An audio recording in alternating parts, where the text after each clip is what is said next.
Mistress is the center of that Utah murder trial. Just ended a conviction for Dr. Martin MacNeill, found guilty of killing his wife in her bathtub. ABC Chief Legal Affairs anchor Dan Abrams spoke with Gypsy Willis, and he's here now. Good morning, Dan. Good morning, George. It was a circumstantial case based on love, betrayal, and lies. But a jury convicted after just one long evening of deliberation.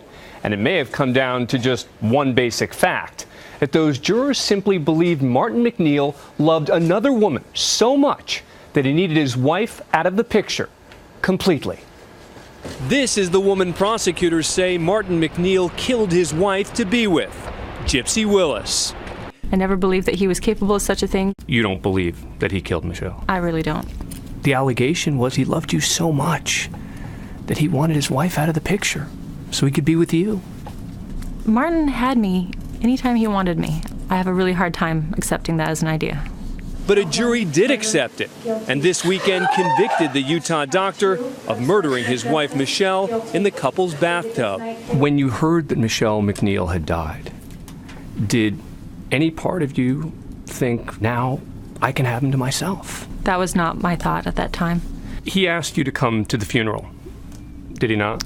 I don't think he asked me to. I think I just wanted to go and show respect. You wanted to go to the funeral of the woman whose husband you'd been having an affair with? I was sorry that it was inappropriate and that I had been acting selfishly. You said you had great respect for Michelle MacNeill. Yes. How can you say that you had respect for her when you were sleeping with him? Martin's wife was his choice, and I cared for Martin, and so by association I had great respect for the other person that he would spend his life with. Did you start thinking to yourself, okay, well, now it's time for Martin and I to move forward in our relationship? I would say at the point when I came to stay with the MacNeills. She says it was MacNeill's idea to move her into the family's home shortly after Michelle's funeral.